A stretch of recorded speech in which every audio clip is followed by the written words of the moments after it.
Assalamualaikum warahmatullahi wabarakatuh. Kami hadir kembali ya dalam spirit kebersamaan dan tentunya rasa syukur yang tak terkira. Kembali hadir dalam segmen vlog info yang tentunya pembahasan kali ini sangat-sangat relevan dengan keadaan saat ini.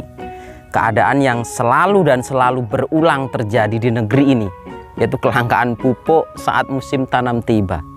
Dan secara otomatis harga juga melambung tinggi. Nah, mungkin dengan alternatif ini sedikit banyak bisa memangkas penggunaan pupuk sintetis khususnya.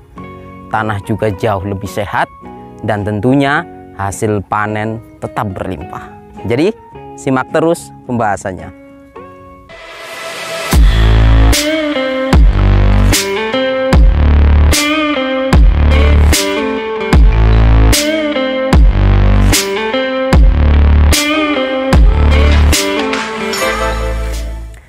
Baik sahabat hijau, seperti halnya tentang pembahasan nutrisi tanaman kemarin, bahwasanya penggunaan pupuk baik itu organik maupun anorganik ya pada tanah tidak semuanya terserap secara optimal oleh tanaman karena unsur hara tersebut mengalami pencucian karena air hujan, penguapan maupun terikat oleh tanah.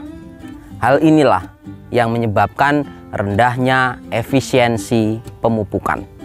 Dan akumulasi dari penyerapan yang tidak optimal ini malah menjadi residu dan berpotensi mengakibatkan menurunnya kualitas tanah baik secara fisik, kimia maupun biologinya. Nah, disinilah perlunya pembenahan tanah atau lebih dikenal dengan soil conditioner. Dan senyawa apa yang efektif sebagai pembenah tanah? Ya, asam humat. Salah satu senyawa organik hasil dari ekstraksi humus. Humus sendiri yang kita kenal adalah lapisan tanah paling subur ya. Tanah yang letaknya di paling atas atau lebih dikenal dengan topsoil dan mengandung dua jenis zat komponen penyusun, yaitu zat non-humat dan zat humat. Zat humat ini terdiri dari 3 bahan, yaitu asam humat, asam sulfat, dan humin. Lain waktu kita akan bahas mengenai perbedaannya dan bagaimana mengekstraksinya. Oke, kita balik lagi ke asam humat. Asam humat hanya larut dalam basa kuat dan tidak larut dalam asam kuat. Berdasarkan warna larutannya, asam humat berwarna coklat gelap sampai berwarna abu-abu hitam. Asam humat sendiri memiliki struktur molekul kompleks dengan berat molekul tinggi dan lebih besar dibanding molekulnya asam sulfat. Dan karena sifatnya yang berongga, sehingga mampu mengikat baik air maupun polutan dalam tanah. Begitu banyak manfaat dari senyawa organik ini dan wajib diketahui ya oleh para pecinta tanaman. Asam humat saat ini sudah banyak kita jumpai di toko-toko pertanian atau bisa juga kita bikin sendiri ya dari bahan yang banyak di sekitar kita. Nah, bahan yang mengandung asam humat tinggi itu bisa dari eceng gondok, kohe yang sudah lapuk ataupun batu bara muda. Untuk pembuatan asam humat maupun asam sulfat sendiri nanti kita bahas di part selanjutnya. Baik sobat hijau, dari seluk-beluk pembentukannya, struktur molekulnya sudah dibahas tadi ya. Lalu apa saja yang menjadi sesuatu yang istimewa dari senyawa organik ini?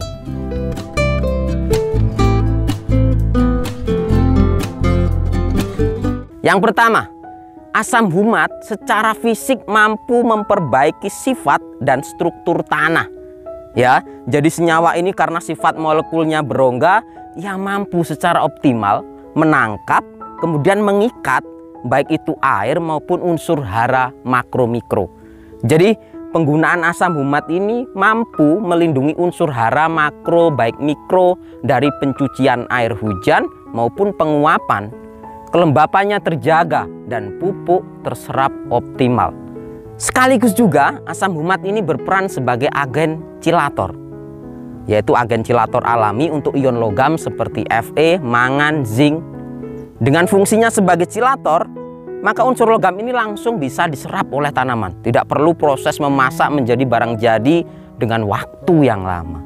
Maka dari sinilah asam humat mampu menghemat penggunaan pupuk anorganik khususnya ya sampai 30%. Kemudian di samping juga mampu menetralisir pH tanah, asam humat juga memiliki kapasitas tukar kation, lebih dikenal dengan KTK, yang sangat tinggi. Dengan KTK-nya yang tinggi, asam humat akan mengikat unsur hara. Selanjutnya unsur hara ini dilepas kembali oleh KTK humat secara bertahap sesuai kebutuhan tanaman atau slow release. Maka tidak heran bila dengan penerapan asam humat ini tanah akan menjadi lebih gembur, berstruktur remah, dan lebih ringan, dan tentunya bebas polutan. Kemudian yang kedua, asam humat secara biologis mampu merangsang tanaman dan aktivitas mikroorganisme, merangsang enzim tanaman dan meningkatkan produksinya, mampu mempercepat pembelahan sel, meningkatkan tingkat perkembangan dalam sistem akar, meningkatkan pertumbuhan dan perkembangbiakan keragaman mikroorganisme yang menguntungkan bagi tanaman. Kemudian yang ketiga, asam humat secara ekologis mampu menghadirkan solusi yang menguntungkan dan efektif untuk masalah lingkungan dan pelestarian lingkungan. Ini jelas ya, penggunaan asam humat, tanah akan menjadi sehat, tanaman juga tumbuh baik dengan perakaran yang kuat sehingga efektif melawan erosi tanah. Nah, luar biasa bukan? Manfaat dari asam humat begitu banyak sekali. Kemudian bagaimana cara mengaplikasikannya?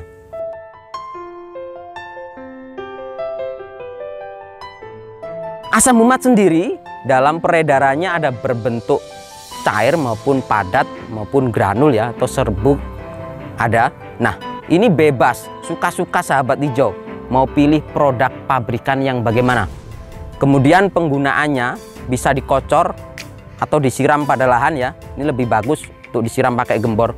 Untuk dikocor ikuti dosis dalam kemasan atau bisa kita rekomendasikan 1% dari penggunaan pupuk dasar. Misalnya pupuk dasar yang kita gunakan dalam satu lahan habis 10 kilo, maka 1%-nya adalah 100 gram asam humat yang harus kita gunakan. Ini bisa dimix ya dengan penggunaan pupuk organik yang lain. Ini tidak akan menjadi masalah. Sebagai catatan penting, dosis yang dibahas ini bukan patokan tunggal.